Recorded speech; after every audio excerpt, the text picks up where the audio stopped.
So can you hear me? Hello?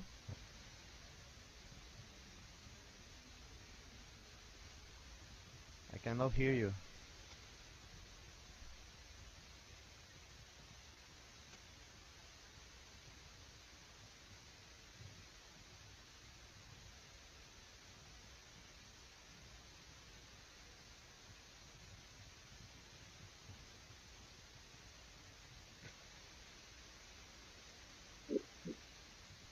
Okay, can you hear me? Okay, let's start. So we are going to present the debate between Brooks and Kears, and we are here students from the Universidad Carlos III in Madrid, Spain. And we're going to talk first about the classical AI and the novel AI, and then we will do a comparison between both approaches.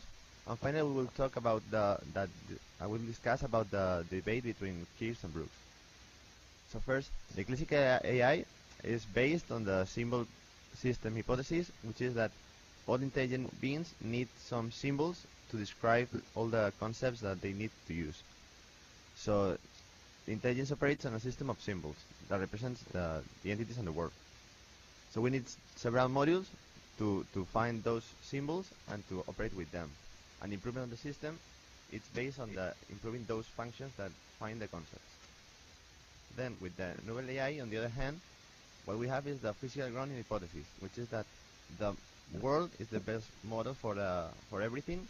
So instead of having our own model, we perceive things on the environment and use those things as our model. So instead of having a model, we have several behaviors that operate on that model. Here we can see a table doing a comparison between both approaches. The GOFAI is the good old-fashioned AI, and the other row is the column is the behavior-based approach. So good old-fashioned AI is designed based on sensor fashion, models, goals, and plans. So we need a prior model of the environment and everything in order to operate. On the other hand, on the behavior-based, we have behaviors and instead of models. And the problem with good old-fashioned AI, it's finding those models and be able to create those models. Whereas in the behavior-based, the problem is binding all the different behaviors we have in order to have an intelligent behavior.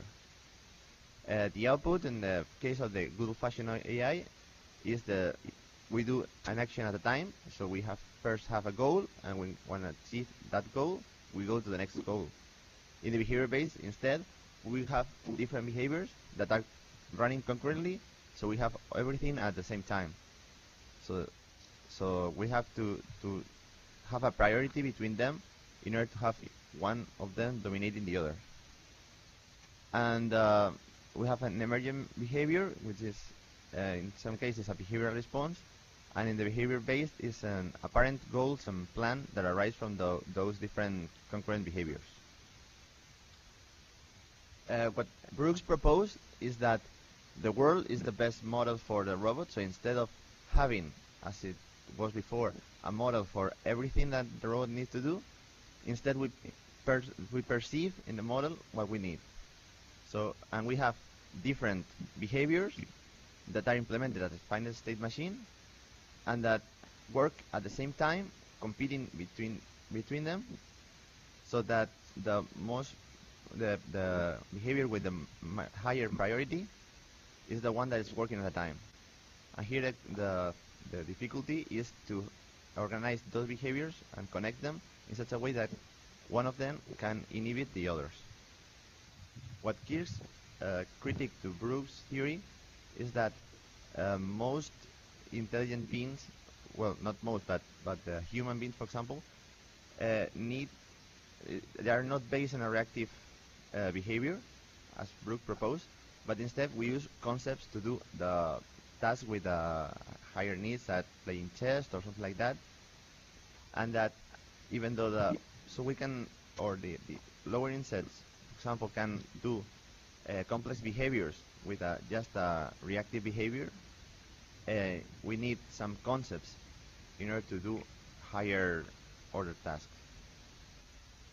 And what Brooks answered to that, the Kears said, was that it's true that we need some concepts, but his approach was that it's not that simply to make some reactive behaviors, but we need to have some behaviors implementing several cognitive functions that the human have, such as body coordination, sight coordination, hearing, equilibrium, etc. So he proposed several categories in which develop some behaviors in order to combine all of them, and in fact being able to reach with a behavior-based approach a human level intelligence. And that's it. So we have here the references, and if anyone of you have some questions, we will answer them.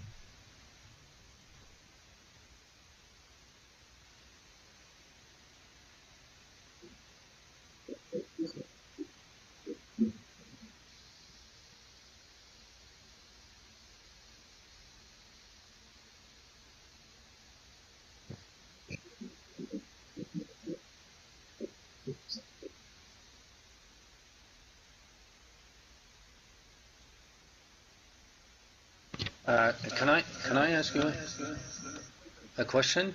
So, what is the state of the debate nowadays? I mean, has there been?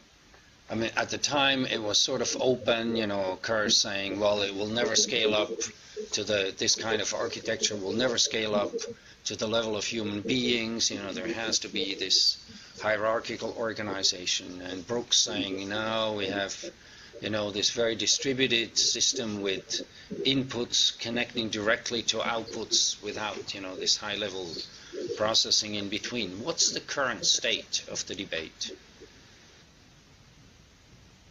So what Brooks proposed in the last paper, at least the last paper we discussed here, is that with those behaviors we can actually make different behaviors for the different aspects of human cognition. So we have, for example, a behavior just for the sight, for coordination of the sight, looking at the object and focusing on that object and coordinating the neck and the movement of the head with that target, so that we can see them properly, or just coordination between the different body parts, and running all of them in parallel as different behaviors. So it actually can scale from the simple insect-like behavior, which are very simple behaviors, to something more complex, as are the behaviors of the different parts of the human body. And actually, he tried these theories on the COG robot, and he achieved, I think he achieved coordination between head and hand. So more or less is like that. Okay, thank you.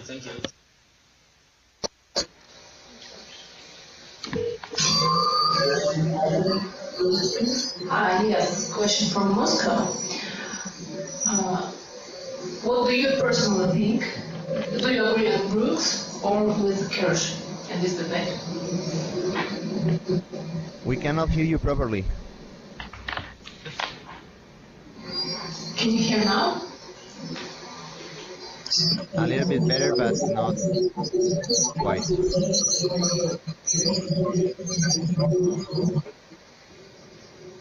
Can you hear me now? Yeah. What do you think personally?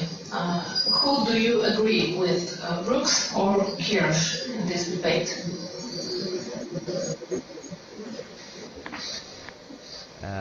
Well, I think that the best approach is something that it's in between them. So it's true that for some behaviors we need to do for some aspect we need to do some behavior related things, such as reflex movements of things that are not that based on higher intellectual things. But for other things, it's true that, as Kirk said, we need to have some concepts and some representation of that knowledge in order to have a proper approach to those higher level tasks. That's what I think. Thank you.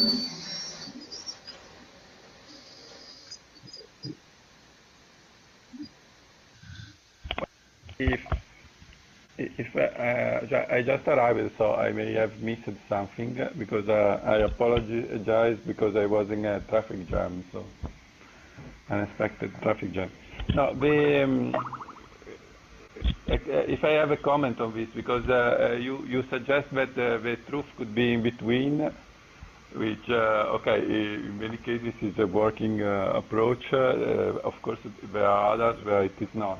Actually, I don't know if you quoted this interesting paper. There is a paper by Lou Steels, which in polemics, not in polemics, but discussing the famous paper Intelligence Without Representation by Brooks.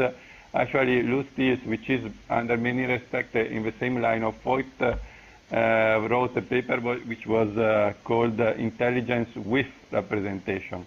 But the idea of Steels in that paper, and I think in general, and also mine, is that of course symbolic processing make easier and much more effective reasoning. But this kind of symbolic processing should be an should emerge from the sensory, should and could emerge from the sensory motor coordination. No, what I mean is that, of course, maybe you need some kind of high-level representation, which may be something different from the standard symbolic representation that we have developed in our culture.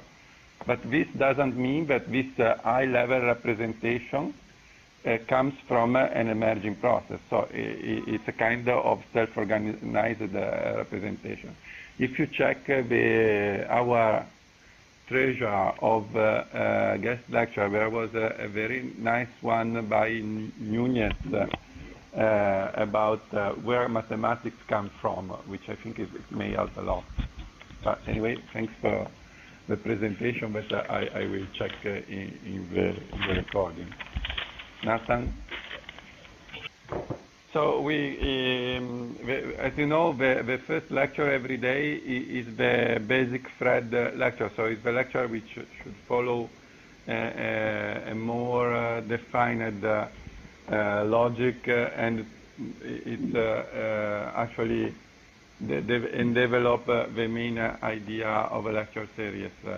While the guest lectures are actually meant to add on, to show different point of view, and so it should give you some food for thought, so some idea. Today, this presentation is actually, you will see the motivation later on, but it is actually a joint work between me and my colleague Cecilia Laschi from the Biorobotics Institute in Pisa at the Scuola Superiore Sant'Anna.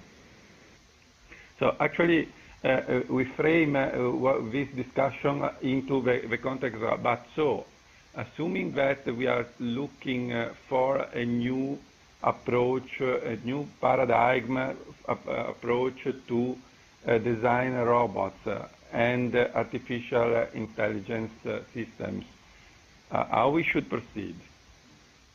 So we already, I like to show something that we already have seen. So an approach, and also from a scientific standpoint, if you wanted to understand, I don't say how humans work inside, but how animals work inside. What I should do? An approach is really building robots which implement the principle that we believe, the principles that we believe are, and test the robots, right? So, for instance, a typical example is the development of a child. Of course, you cannot do many experiments on a child to check how really the development of a symbolic representation of the world evolves. So we have already seen this. So this synthetic approach, which is typical of artificial intelligence and here in cognitive science, is actually a tool for for science, no? And should actually help psychology, biology, and neuroscience. No? It's a so-called understanding by building. We have seen and we have criticized this approach, but the idea of putting a finite state automata, so some machine which is passed from step to step like a clock, which we can implement in a microprocessor to build a robot is not a very new idea. No? So, already they had a tremendous results in the past, because if you think to this writing automata of a Swiss writing automata of the end of the 18th century, or the Karakuri dolls in Japan, I mean, a lot can be done. Of course, the length of the program and the complexity of the program that you can write with gears and belts is quite limited with respect to even what we can have in a smartphone. You have seen, I hope you had some minimal discussion on the problem of the brain on the VAT. So I can really think of a brain which is completely disconnected from a body. We may, if you check, for instance, this book, if you have time, you should find time to read some book out of our heads. I think that you will see there are good arguments that it's very difficult to think of a completely disembodied brain, like in the Matrix movie. Right? And then we have this discussion, which is not, I mean, it's not obvious. Although I side with Rodney Brooks, it's not obvious at all that you can pass from an earwig to a man. But probably this is what happened and what we should seriously consider. And then there is the other big issue of the relation between life and cognition. So should a cognitive system also have some basic characteristics of a living beings? And giving a bit forward, we have seen that we are not so we are very happy with the results of tradition, good old-fashioned AI, as we call it, successes, because I mean Google is a tremendous tool which really improve your life, in particular if you manage information. Whether you are in the academia or in a factory, Google has really changed the world. A system like Google search, and this is a good old-fashioned AI. Then we have chess, you know, that it's strange, but chess is more for computers than for humans. And manufacturing, where today you cannot even think of building a car factory without a huge amount of robots. No? And then on the other side, we always underline this, but this motivates why we are looking for such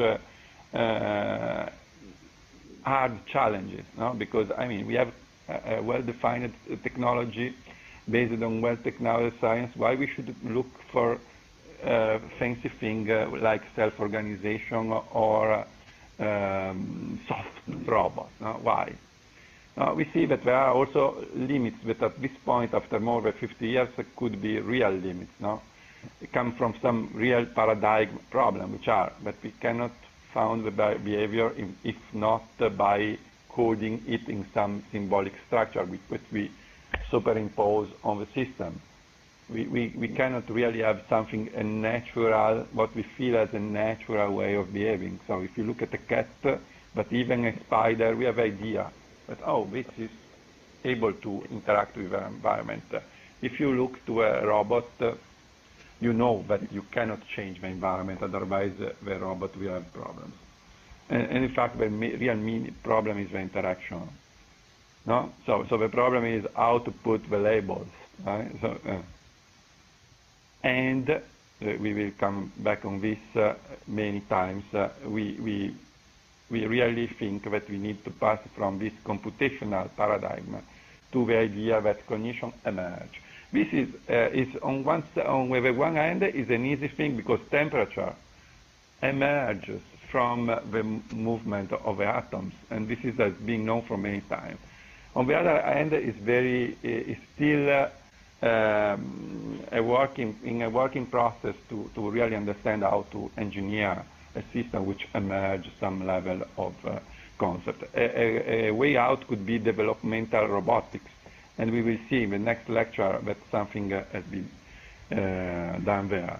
We have everywhere, just as a recap, and maybe it would be nice to have a student presentation on this. So, why with frame of reference issue is so, it's really damaging the symbolic processing approach. Why? So, and here we come to the motivation, so to the main motivation from soft robotics, because we said, and we say, and we know that it seems that the approach that we have to build the robots that we have in the factories right now, and we have millions of them, and this is the huge part of the robotics industry. We see that they are completely built in a completely different way, no? Because here we have high repetitivity, imposed determinism, meaning that how I impose that my robot follow a perfect deterministic equation with a lot of maintenance. So what would do my robot if suddenly a car, a truck enter into the production line? I would crash, but I will take care of avoiding that cats, dogs, animals, and also humans stay fenced away from where the robots are operating. So I have determinism because I do a lot of maintenance. So I force the environment to be fit to the robot. On the contrary, we have this issue of, we see that humans, for example, but every animal, are designed in a completely different way. So they are low precision, they are compliant, soft, they are reactive, and they are able to cope with uncertainty. So, of course, it's natural, and at this point it could be a kind of mantra for you, that maybe this approach could allow to overcome the failures of AI, because the idea is we have built a big chunk, a big amount of knowledge, which is also very useful, but we are somehow stuck because we cannot manage with some problem. We have seen how some very simple natural robot like ants work, so we have this parallel loosely coupled processes. And we have seen the example of Puppy, where the nice thing, I'm not going to show again the movie, but the nice thing is that it works very well, it gallop very well on the treadmill without basically any control. And referring to a science paper from 2007 by Rolf that I really recommend you to read, we can see this kind of structure in an intelligent robot taking care of embodiment, where we have this high-level organizing controller, which we can in animal identify with the central nervous system. And it is important to understand that very, very, very, very likely, I would say certainly, the central nervous system doesn't manage all this moment, just control the fall. If I take this pen, I should not think of, so calculate position of a pen, calculate position of all the joints, move the joints, design a trajectory, do the inverse kinematics, and then ta ta ta ta ta ta ta ta. What I really do is I move this arm naturally, because if I push the arm, it will move a bit, and then I let it go down. And when I'm close, I don't calculate the points where I have to touch the pen. I basically close the pen. Of course, there is probably more. There is also some not algorithm, some processing of information to really then fine-tune the grasp. But basically, I first launch my arm, and then I let it fall, and when it is close to the landing point, I close. And again, a lot of what this closing is already in the structure, in the morphology of the hand. This is what we call in this diagram the body dynamics morphology, where we have this mechanical system and the musculoskeletal system. No? Actually, PAPI is an attempt to build a mechanical musculoskeletal system. We have seen in the very first guest lecture the Professor Ozeda's robots, which are also aiming to do this. We have seen that we have some problem in how to organize the controller, but we have seen that we can do a lot without it. And this is why we are motivated to insist in this line of research. And then we have the task environment. So you remember that we were talking about the three constituents. You can see in the three line, to a certain respect, no? Because the task environment are two of the three constituents, and the rest is the agent design. So actually the first, what we have at the bottom is not something that we can. And here we see the motivation. No? The motivation is that at this point I should try at least to build something which is soft, while most robots and most technology that is around me is made of rigid things. So cars are rigid, washing machines are rigid. So we are actually entering in a new area. And if you understand, so this is the main motivation for soft robotics. So soft robotics, and from now I am actually looting Cecilia's, Professor Lasky's slides for a session keynote that she gave at IROS in September, which is a very good summary of a field by a person which is extremely active and successful in this new field of software robotics.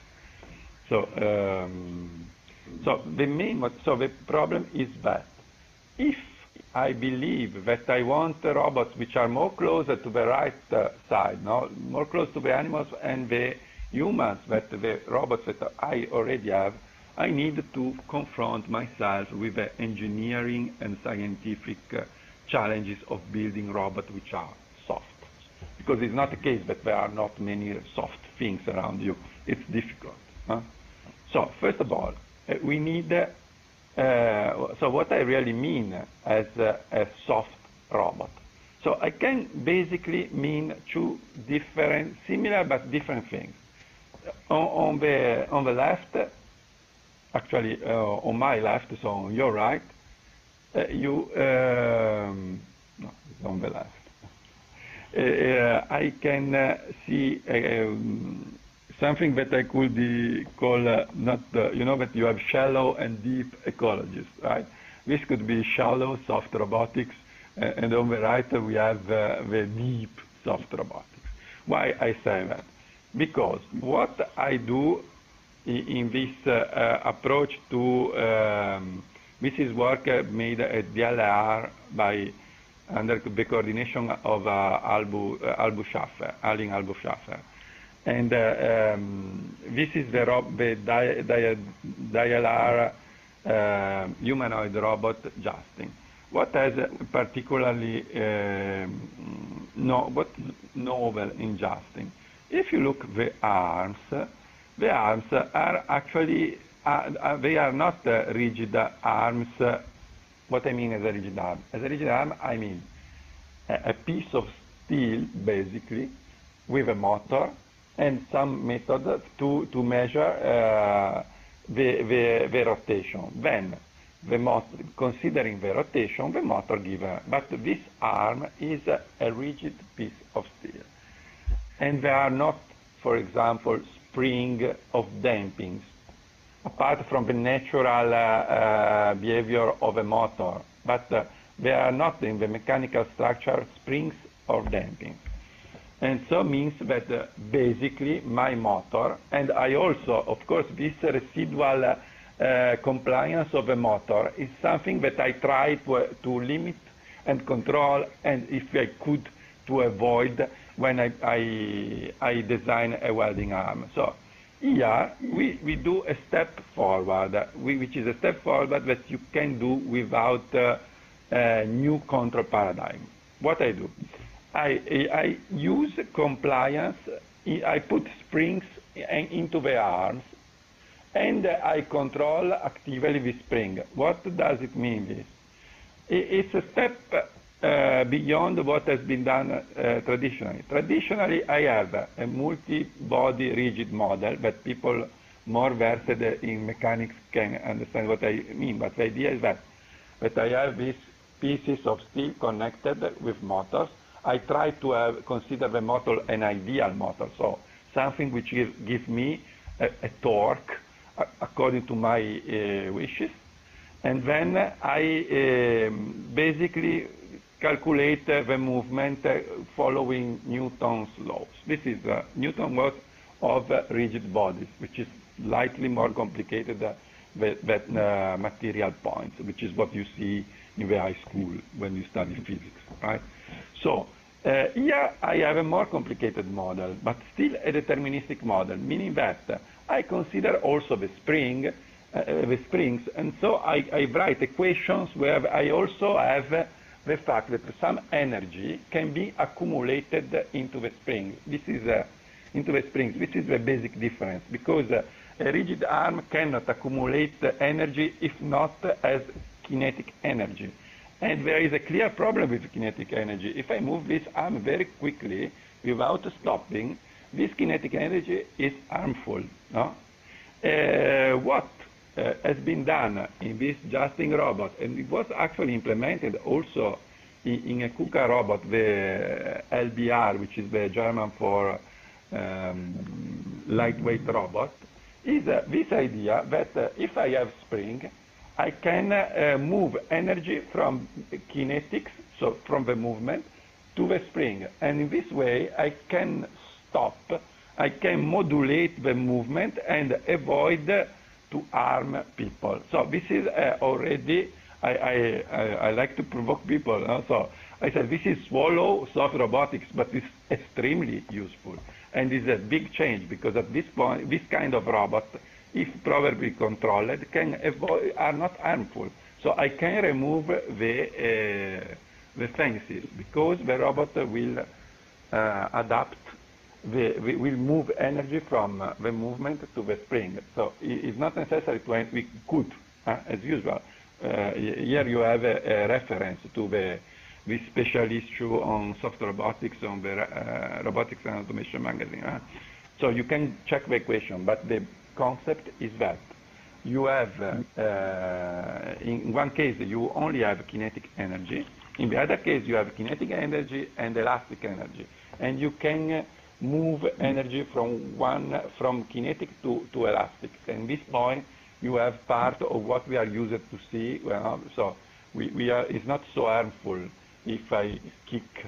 So I need to intentionally think to kick you, to harm you, if I push my arm against you. And this is what this is, I think, already a significant success. It's something which is going to be implemented. So there is at least one big famous product, which is this KUKA product, and coming from here.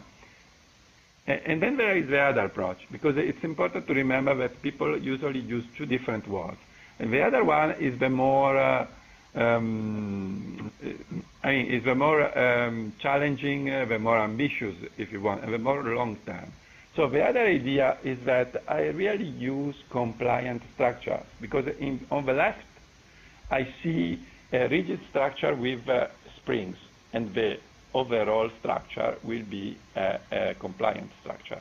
Here I have robots made by really compliant things. No? Here you you see, you should be able to see this kind of robot which actually by inflating the gum of a robot can change the. Unfortunately, I don't know if we were able to upload the video on time, so.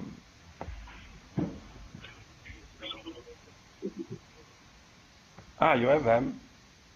So the number. So let me check. I don't know, maybe you can just start show the first one.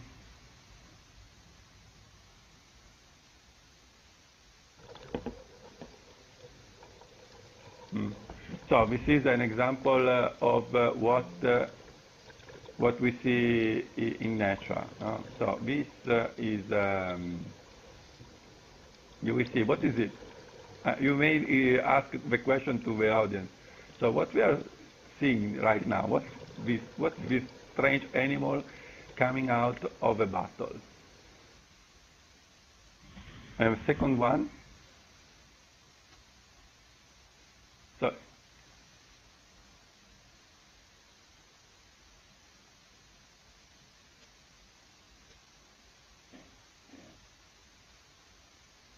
it is actually an octopus. So you know, we have been for many years the humanoids, and actually I am part of the organization of one of those conferences, the humanoids conferences, where people discuss how to build humanoid robots.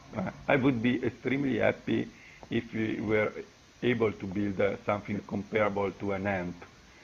If we look to this animal, which we just saw coming out of a bottle, you understand what you really can do with a completely soft structure. So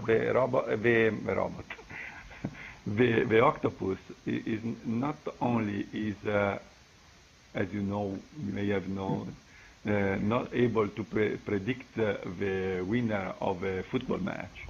But apart from that, they have, in structural tests, they are able to show a significant intelligence. And they have a completely distributed brain structure. So actually, you don't need to go to an extragalactic planet to see something which is really different from what we are used to. And what we see in the octopus is an enormous capability to adapt to the environment. So this is, so it's nice to try to build an octopus, but it's a limit, but it is useful because it's a way to see what really is missing in our current approach, because it's very likely that part of what we see in the octopus is also inside in terms of principles of organization, is inside us. In the octopus, there is nothing of what we have implemented so far. No centralized control, no rigid structure, no joints, no nothing, no springs, not even springs. And that's why it is an interesting research topic if you want to analyze a new paradigm. No, because there are different motivations for soft robotics. Some should be obvious to you, and I left as a second. And the other are from the industrial side and the service side, because could you afford to have a traditional welding robot in your living room to give you a can of beer? Well, at first you should put it on the first floor because it's very heavy, so you need a very good ceiling to put it on the second floor. And then it's extremely dangerous because if it misunderstands your position, it will give you a tremendous kick with a heavy steel arm. So in the industrial field, if I want people to work hand in hand with robots, and in the service room, if I want a robot in my house taking care of my grandma or my children, I need something soft. at least in the left sense, so in the sense of what has already been implemented. And then we have a motivation that we know from the AI standpoint. So if you aim to implement a self-organizing process and embodied intelligence, we probably need, it's probably not completely necessary, so maybe we can do something without soft robots. Maybe also something fundamental, but the point is that softness, so compliance, the fact that my hand comply, allow me to avoid to calculate all the points where I touch the pen, no? Because okay, if it's not the right point, the finger will adapt. This is a tremendous difference, because if you would like to enter into the issue of calculating the right points, and you analyze how sensitive they are to small mistakes that you can have in the evaluation of a position of a pen and the hand, you will understand which is a mess. So what I can do, and I deformate my finger, can change its own structure.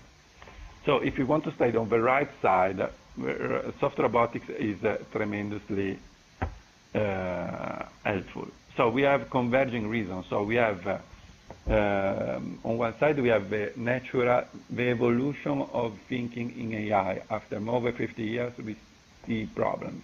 But we also see solution, by the way, pathway to solution.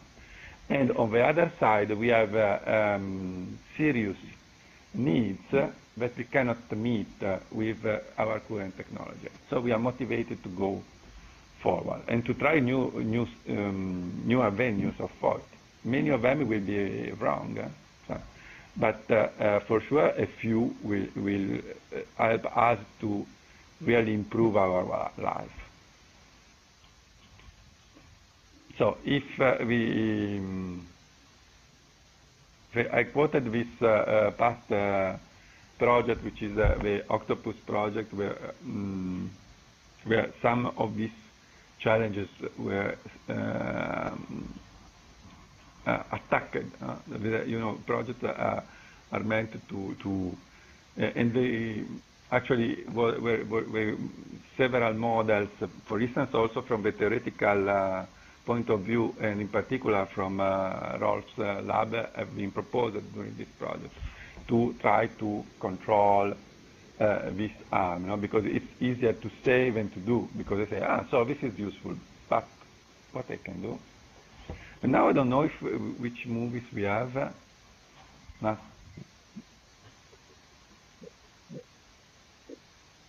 Okay. No, not necessary. Okay. No, so this idea is that we actually should try to draw ideas from biology, which is something which always was done.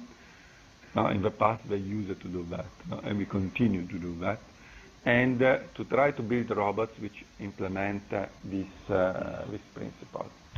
We are in a better condition than in the past, but I don't know. Was something that surprised me when I was younger was that a famous German philosopher, Hegel, thought that in his age civilization had peaked. So the top of civilization was the German state of the 19th century. And they had the good reason to be happy, because they had an enormous success with respect to the past. So we are in a better condition than people in Hegel or Goethe's time. I'm sure that 50 years from now, they will think that we are a bit stupid and limited in our approach to things. So let's try to take seriously, which is what they did in the Octopus project, this idea of, I want to build an artificial octopus. So first, I will have to look to the real octopus, so to the natural octopus. And what I see is that I have this structure that I see that change length and change size, width. So it can really do fanciful thing. It's based on two kind of muscles, longitudinal muscles and transverse muscle, basically, and also oblique. So muscles are in this direction, in this direction, and also across. And I skip, of course you can, but this, I show this just to give you that things are, so there are different levels at which you can approach the problem. So first, I think that first you need to have a clear intuition of a basic concept, and it's better that you don't look at table like this one. But then, when you pass to the operational phase, you will have to look to this kind of detailed thing. So, okay, what I can use to implement this kind of muscles? What an elastic? So a metal spring? No, metal spring is not okay. What I can use, the most sophisticated things that I can think of are smart material alloy, SMA, and there are different options. No, there are lithium, nickel, titanium. So you have different kind of actuator where basically they change the shape when you change the some electric characteristics of the current or the voltage. They can suddenly change and they are not perfect. And then you have to go into the mechanical stiffness and things like that. So finally, what they came out with. They came up with a structure. You see that on the picture, you see how big is it? No, it's 2 something centimeters. There are 6 of these smart spring, smart metal springs. Then you have some details about which are important, because you know that details are important. And in this way, they were able to implement, for instance, this kind of strange characteristics of shrinking, and then changing.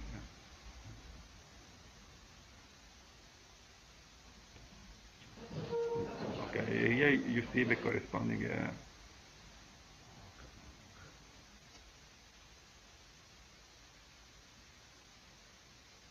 Okay. No, so you see, and then you have to decide where. So, but another thing is the locomotion, no? Because actually the real octopus is also able to move by using the tentacles like kind of legs, and this is another example of flexibility. But usually they use a kind of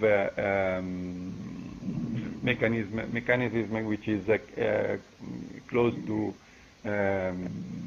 jet reaction in water. So they have this chamber where they have the water, and then by the muscles they compress this water. The water go out from the hole. And in this way, you have, by the equilibrium, you need to have a force in the opposite direction. So it's the same mechanism of jet reaction. This is in water, and we actually use mechanical pressure to force the water out of the body of the octopus. And this is a way to build an submarine, if you want. Here you have again the idea, because then after that you have had the idea, you need to build this basically rubber silicon structure.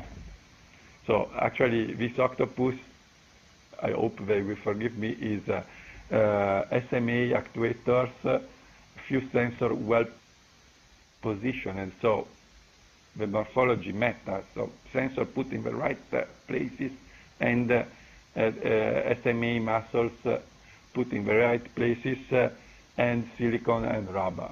So this is a basic, the boiling down. Then there are some things that could be part of a koan. For instance, this nice results that depending on what you do, it seems that doing the inverse kinematics is better than a neural network. So the question is, why these results? And then I conclude with, in part, I already touched this point. No? So a very nice academic topic, maybe very, very important from the for our understanding of ourselves. Are there also economical motivation for studying these kind of things? Yes, there are many for things to endoscopy. So if usually endoscopy is used to with a purpose of looking into your body, but sometimes you can also think it to use for surgery. And if the place where you send your endoscope is close enough to an open way in the body, this is much less harmful than cutting part of your body to reach with a tool the place where you have to operate. And this is, and in fact, there's been other kind of application, which, if you want, this is the octopus arm engineering for endoscopy. So it seems, and then you can also, we have seen the example, there are also examples by Festo, for example. So this idea of having a deformable arm, it's really game changing. I mean, I sure that what I dismiss as here you see, so it's not always surgery is never a nice thing. So it could be better, but having a deformable thing can make things easier. And the same vein, I already quoted this. And in fact, you see this kind. I say what I repeat this now. There are two kinds of soft robotics. The other one, the LBR approach, is already a game changer, I think. This is really really open a new enormous number of possibilities. For example, I mean, many of these things would be better to have a way to resolve cancer directly, right?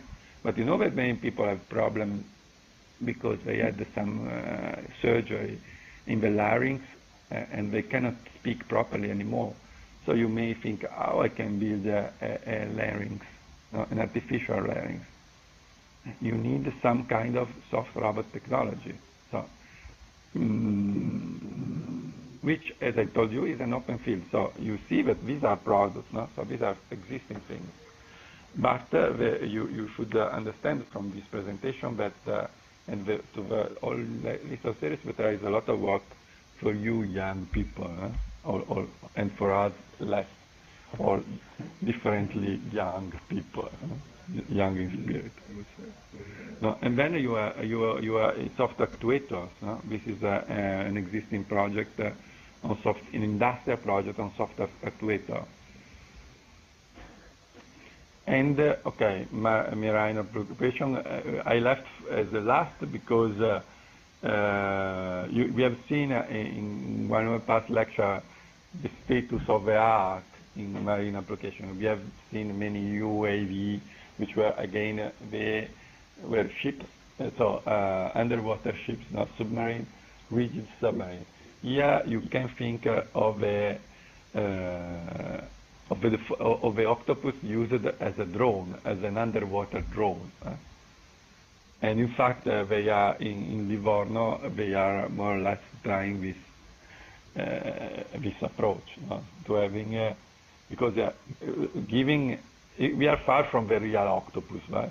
But this is already something nice because it can move very smoothly underwater and can do strange things. assuming I can control the arms properly. But controlling these arms is a bit easier than the other one. And then I conclude, and then in manufacturing, and then in agriculture. So if you want to harvest apples from a tree, it's better. So you can do, and there are many applications of this kind with a rigid arm, but maybe with a kind of soft arm, and it's easier also, no? Because apples are not easy to harvest. Well, it depends. Then it's worth mentioning, and when I really conclude, because we are slight, I think I have a few minutes out of time. There is this Smart E Mercury Action, which is a European way of funding education, postdoc education mainly, which actually will be in part developed on the same platform as ShanghAI lecture with the help of Zurich University and then where this, so to say, this SMARTI, I quote it, first to say that it exists, but the other reason is that this is meant as education for industry. So because a big mistake that many times we may be led, probably this could be more Western, but the idea that speculative, blue sky, curiosity-driven research is not linked to application. Many applications are not possible because we don't understand basic facts of the world. So understanding basic facts of the world make also our life easier. This is something, and in fact this SMARTI initiative is an initiative to try to spread this idea into the industrial environment to enable new application. Because you know that people do things in the industry like everywhere. And then, okay, this is just to say that there are a growing number of people, so many people is, this is also part of market, no? But there are ways so the statistics of paper production also points to the fact that people is getting interested in this soft robotics thing, and that is jumping on this idea because it's a productive idea. And soft robotics is not exactly morphological computation, but needs morphological computation and help the implementation of new paradigm things. And then there is the problem of how to quantify, how to write really this model. There are different ideas, and this will be discussed in further in other lecture, in one of the following lectures. And so that's all, and sorry for taking the usual 5 minutes more or 10 minutes more.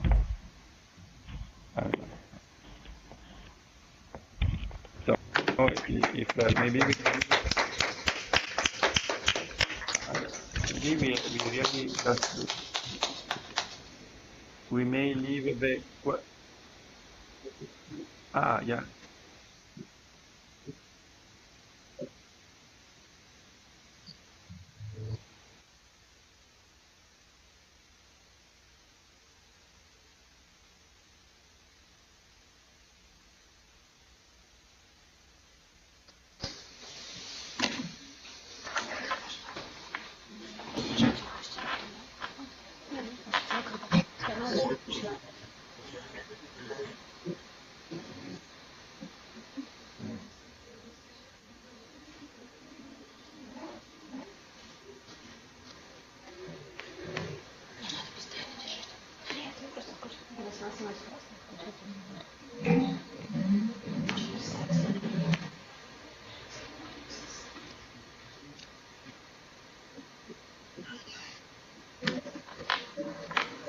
Hi everybody, my name is Elena Harkina. Today I would like to submit a report on the topic Brain in the Vat. Next slide please. So the content will will be the first mind-body problem. The next, brain is the right thought experiment. That's Hillary Whitehall Putnam and his ideas. The next, Turing test for reference. And the last, life in matrix. The next slide, please. Philosophers have been around for such longer than computers and have been trying to resolve some questions that are related to AI. For example, how do minds work? And it's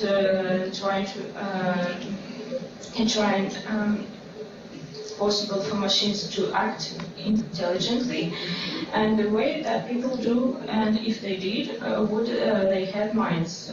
And what are the ethical applications of the intelligent machines? One of the problems is the mind-body problem. The mind-body problem asks how mental states and processes are related to the bodily states, especially brain and processes. And if that wasn't hard enough, we will generalize the problem to the mind architecture problem to allow us to talk about the possibilities of machines having minds. Why is the mind-body problem a problem? The first difficulty goes back to René Descartes, who considered how two immortal souls interacts with the mortal body, and concluded that the soul and body are two different types of things. Joyce theory.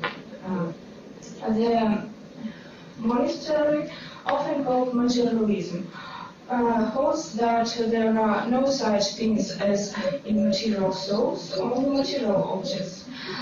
Consequently, mental states such as being in pain, knowing that one is riding a horse, or believing that Vienna is the capital of Austria, brain states. John Saul constantly sums the idea with the slogan, brains cause minds. The materialists must face at least two serious obstacles. The first is the problem of free will. How can it be that a purely physical mind, whose very transformation is governed strictly by the laws of physical, still retains any freedom of choice? The second problem concerns the general issue of consciousness and related by not indefinitely question of understanding and self-awareness. Put simply, why is it that it feels like something to have certain brain state, whereas the presumably does not feel like anything to have other physical states? For example, being a rock. To begin answering such questions, we need ways to talk about brain states at levels more abstract than specific configurations of all the atoms of the brain of all particular person at a particular time. For example, I think about the capital of Austria. My brain undergoes myriad tiny changes from one picoseconds to next, but these do not constitute quantity changes in the brain state. To according for this, we need to notion of brain state types, under which we can judge whether two brain state belongs to the same or different types. Let's consider the particular kind of mental state.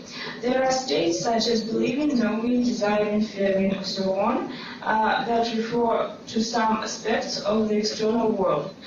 For example, the belief that Vienna is the capital of Austria is a belief about a particular city and its status. We will ask him whether it is possible to computers to have eternal states, or it helps to understand how to characterize such states. For example, one might say that the mental state in which I desire a hamburger differs from one state in which I desire pizza, because hamburger and pizza are different things in the real world. And that is to say, intentional states have necessary connections to their objects in external world. On the other hand, earlier it was said that mental states are brain states.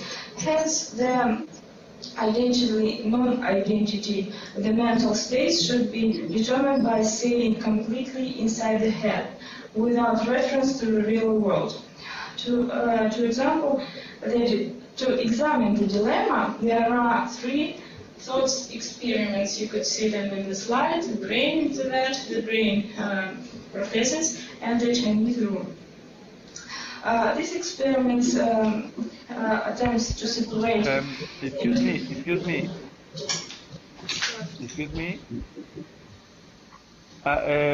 We have a slight echo, so maybe you could adjust a bit the microphone position, just a bit. Sorry for interrupting. Okay. And this is also a possibility. Yeah.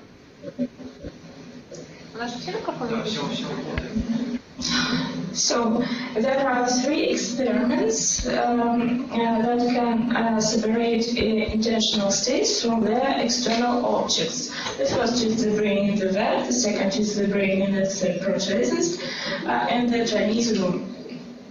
So the brain in the vat. The next slide, please. The brain in the vat experiment. Imagine that your brain was removed from your body at birth and placed in marvelously engineered lab. The vat sustains your brain, allowing you to grow and develop. At the same time, electronic signals are fed your brain, and from a computer simulation of an entirely fictional world and motor signals, your brain are separate and used to modify the situation appropriate. And then the brain could have the mental state, for example, strong will of hunger. Though it has no body to feel hunger and no taste buds to experience taste, and there may be no hamburger in the real world. In that case, would this be the same mental state as one held by brain and body? One way to resolve the dilemma is to say that the concept of mental states can be interpreted from two different points of view. The first point of view, the wide content. White interprets it from the point of the view of omniscient outside observer with access to the whole situation by distinguish differences in the world. So under wide content, the brain in the vat believes that different forms from those of normal person. Narrow content considers only the external substantive point of view, and under this view the beliefs would all be the same. They believe that the hamburger is delicious as a certain intrinsic nature. There is something that is like to have this belief. Now we get into the realism of qualia or intrinsic experience. Suppose there was some accident or return in the neural wiring of person X experienced as red the color, that person Y experienced as green, and vice versa. When both of the same traffic light, they will act the same way, but the experience they have will be the same way different. Both may agree, but the name of the experience is light is red, but the experience feels different. It is not clear whether that means they are the same or the different mental states. The next slide, please. One of the philosophers who worked at the problem of the brain in the vat was Hilary Putnam. Hilary Whitehall Putnam is an American philosopher, mathematician, and computer scientist who has been a certain figure in the analytic philosophy since 1960s, especially in the philosophy of mind, philosophy of language, philosophy of mathematics, and philosophy of science. He is known for his willingness to apply an equal degree of scrutiny to his own philosophical position as to those of others, subjecting such positions to regionalistic until he exposed its laws. In the field of epistemology, he is known for his critique for the brain in the vat thought experiment. His thought experiment, the thought experiment, appears to provide powerful argument to epistemological skepticism, while Putnam's challenge its coherence. The argument is that cannot coherently state that one is disembodied brain in the vat, placed there by some mad scientist. This follows from the causal theory of reference. What may refer to the kinds of things they were coined to refer to. Thus, the kind of things the users experience. So, if some person, for example Mary, wore a brain in the vat, whose every experience is resolved through wearing and other gadgetry created by the mad scientist, then Mary's idea of a brain would not refer to the real brain, since she and her linguistic community have never seen such a thing.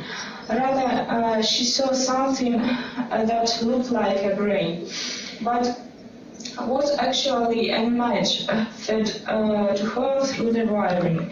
Similarly, her idea of a vat would not refer to the real vat. So if a brain in the vat she were to say, I am a brain in the vat, she would actually be saying, I am a brain image in a vat image. Such incoherent. On the other hand, if she is not a brain in the vat, then I'm saying that she is still incoherent, but now because she actually means the opposite, this is a form of epistemological externalism, knowing justification depends on factors outside the mind and is not solely determined internally. So, the next slide, please.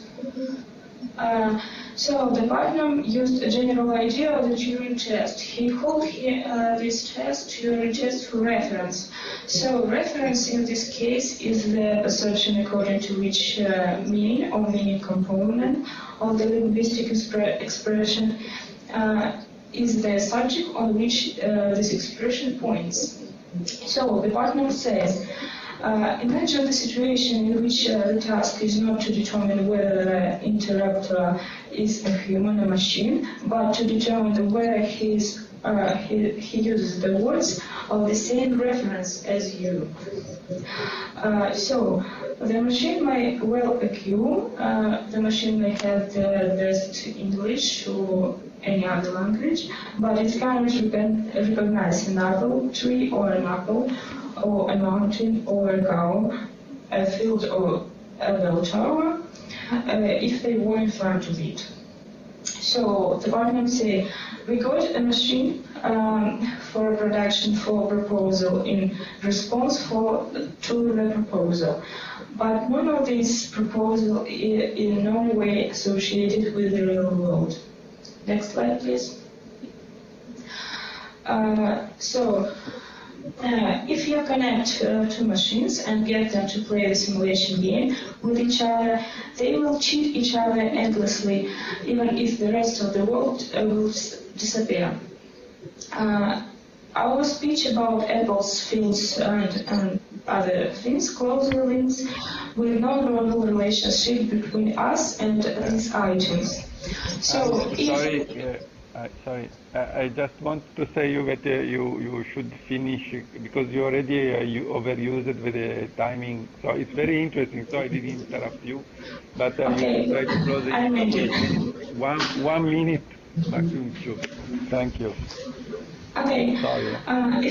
If an apple tree is if apples, trees, and bell towers is field did not exist, the programmers would not have created this particular program. Even if these things had ceased to exist, the machine would continue dialogue with the same way.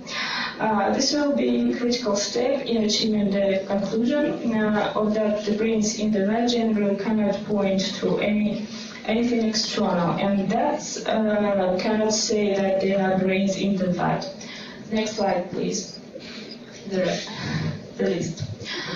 So, life in matrix. Scientists from the United States have shown that the list of the rat's brain, life in a matrix, is quite different from the real one. So, the measurements of the brain actually during the experiment with laboratory rats have shown that in virtual reality it is involved only half of the neurons of the place, 22% against the 45% activated in the real life. So the real life and the matrix is different things. Thank you for your attention.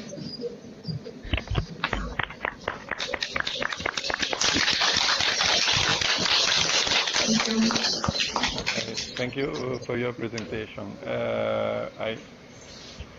It was interesting. Many things, in particular the last slide. But now I'm afraid we don't have much time for questions. So thank you again. Thank you. And I don't know if there are other questions. If not, I think that Gordana will be happy to answer to offline questions if you are too shy Absolutely. or too tired to raise questions now. And so I thank again speaker. Thank you very much. Thank you. And, I think that I thank also all the attendees and we can meet. So actually we had scheduled a town hall, students town hall meeting, but I think it's way too late. We will probably schedule next week when we will also announce the coans, so the challenges for the students, which are kind of ambitious project that you are asked to try, to really get an understanding of the concept. So thank you again, everybody, and see you next week, which will be hosted by Plymouth University, and will be mostly about developmental robotics, which is very much in line with what we are discussing. Okay, thank you again.